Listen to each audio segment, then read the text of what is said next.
Namo Myoho Renge Kyo, Namo Myoho Renge Kyo, Namo Myoho Renge Kyo. Hi, everyone. I hope this finds you in good health and secure. And if not, let's work on improving that, okay? Thank you, as always, for your support. Liking and subscribing is a Bodhisattva act. It helps grow this Sangha, this channel, this resource. So, very simple thing to do, but a lot of a great effect, okay? And as for all the other patrons and patronage of either buying ebooks or mandalas or just contribution, whether through Patreon or PayPal, all the links are in the descriptions. You know what to do. Thank you. Avatamsaka Sutra. A lot of people aren't familiar with that particular name, but as is the case with anything historical, especially Buddhism, or not especially, but certainly Buddhism, several different languages are involved. And so Avatamsaka is a translation of, I believe, Sanskrit sutra. It's also known as the Flower Garland Sutra, or the, and don't mix that up with the Lotus Sutra. Yes, there's a flower involved, but it's a garland of flowers. And if you read it, you'll understand the language of that sutra, long and exhaustive, is brilliantly visual, with all kinds of naming conventions for things, known in Japanese as the Kegon Sutra, probably a more familiar name to you. The Avatamsaka Sutra is a voluminous Mahayana Buddhist text that some consider the most sublime revelation of the Buddha's teachings. Scholars value the text for its revelations about the evolution of thought from early Buddhism to fully developed Mahayana, which is a whole other subject I've talked about in a little touched on it in the foreword to my translation of the Lotus Sutra, the Threefold Lotus Sutra. Continuing, the sutra, and this is from Britannica, so with very few exceptions, it's straight from Britannica's encyclopedia. The sutra speaks of the deeds of the Buddha and of their resulting merits that blossom from much like a garland of flowers. There it is. The discourse begins with the Buddha's enlightenment, attended by an anthem chorus of bodhisattvas, Buddhas to be, and divine beings as numerous as the atoms of all the worlds. What there follows a great assembly in the palace of the god Indra, whom Buddha instructs, and similar assemblies in other celestial regions, accompanied by manifestations of great glory. In such settings, the Buddha teaches that all beings have the Buddha nature, that all phenomena are mutually originating and interdependent, and that finally all is Buddha. Several versions of the text seems to have existed, one reputedly containing as many as 100,000 verses. A translation titled Huanjing, or Huayangjing, first appeared in China around 400 Common Era. There it gives rise to the 6th century to the Avatamsaka school, otherwise known as the Huayan or Huayan sect, a movement that reached its climax as the Kegon school in the 8th century of Japan. The text has also given rise to a large number of commentaries. So, that's the entry in the second volume of Buddhism Reference. What I will add to this, and you've heard me talk about this before, is something you've heard me say repeatedly if you've watched this channel for any amount of time. Some people who haven't studied or don't know Buddhism, don't practice, have no reason they would know this, but the common assumption is that, if this assumption is even made, is that there's early Buddhists, and then there's these more modern Mahayana Buddhists, and the two aren't related. That somehow the early teachings are either a completely different school of Buddhism, not entirely incorrect.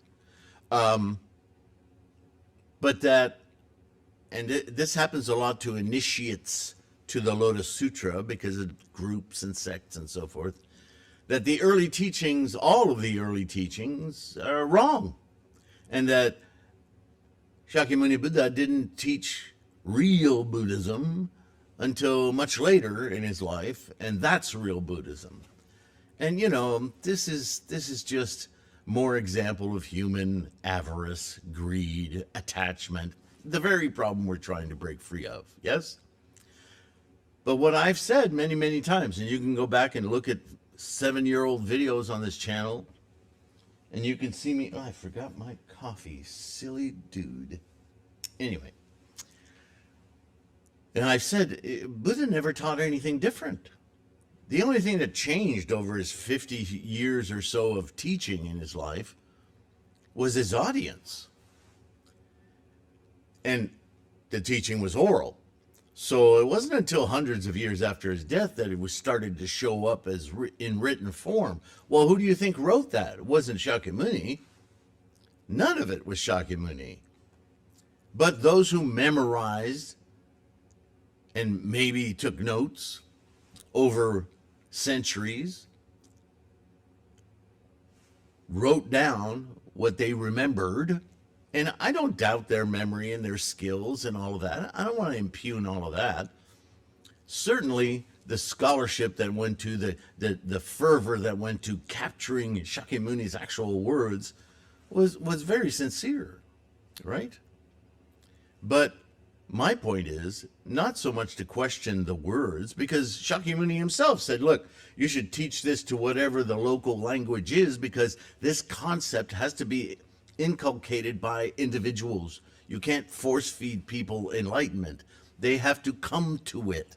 What I'm doing is instructing on how to get there, methods for awakening your concept of mind, what it means to be a thinking being, who's doing the thinking, and once you discover that, how do you engage with it, with your actual process of living life, being, right?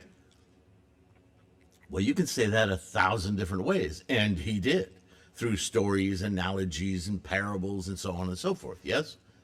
So capturing those stories and parables was a great device to help these things spread authentically. But they were still spread by human beings, not enlightened, right? At some stage of enlightenment, but certainly they would have their biases in these things. That's why I did my own translation of the Lotus Sutra, because every translation I've read has biases of religious cultures in it. And that doesn't belong in Buddhism. It's completely free of the idea of religion, right? It's a self-discovery, a mission for locating the way in which we construct life, ourselves, whatever that is, yes? To really experience the whole cosmos every moment of our being. Because we're not static things. We're constantly in flux, changing, moving. We're momentum itself. Energies and momentum. Experiencing that, that's challenging. That's what Shakyamuni was teaching. That's the Dharma. Experiencing that is an opening of the Buddha eye, right, in the sentient mind. And from the very get-go, here we have a quote from Britannica Encyclopedia, that in such settings, the Buddha teaches that all beings have the Buddha nature, the potential for enlightenment, the Buddha eye, that all phenomena are mutually originating and interdependent, and that finally all is Buddha. I just got through talking about this, right? That there's a universal Buddha, but that's not a person or a thing. It's a process, the engine of life. So what? Do you know what the oil in your car is doing right now? But what if in your mind, as you're driving down the road, you could you could experience, not just know, not just see, not just hear, not watch gauges, but actually physically embodied experience of what's going on with that oil in your engine. Can you even imagine that? That's what we're talking about. No, not the oil in your engine. Right? How your mind perceives. How do you know something, right? So the words that get used in the translations, Buddha knowledge, Buddha wisdom, prajna, it's about experiencing via the mind. All the physical aspects, that's samsara. That's what attaches us and impedes us, right? But from the very get-go, the first, remember Avatamsaka, Kegon, it's the first sermon Buddha Shakyamuni offered after his enlightenment. When he came out of his samadhi,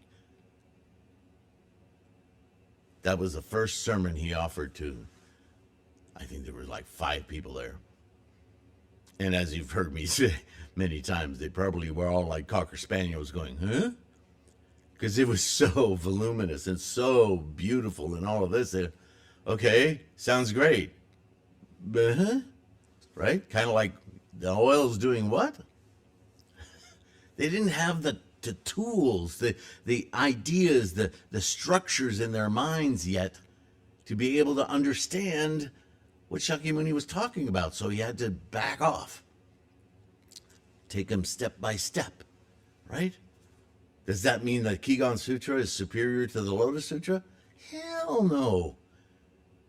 It couldn't be, because it couldn't reach the people that Shakyamuni was his whole life mission to give them the wherewithal to emancipate themselves from samsara. They didn't even understand what any of that was.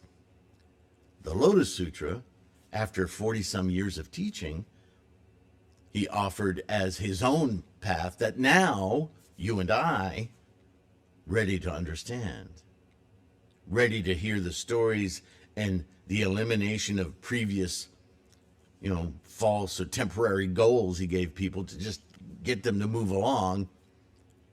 Now you can just do this. Here's a hammer. You know what a hammer does. They didn't. You know what a hammer does. Now drive those nails, right? You okay, boom, boom, boom. You go and you do it. So the Lotus Sutra is that. It's an excellent hammer. It's an excellent, break that glass ceiling and see that Gohanzen portal in your mind and open that Buddha eye.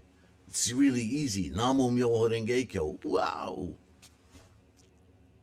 Forget about decades of living in a monastery. That was just to get those people over the next hump of their inability to understand.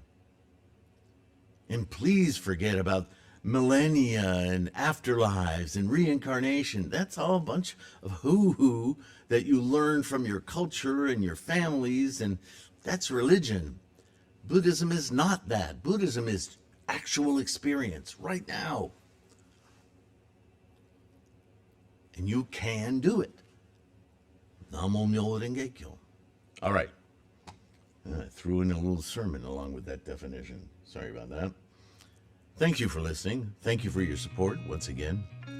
Thank you for taking care of your health so that you can keep practicing, be strong, and I'll see you in the next one. All right? Bye for now.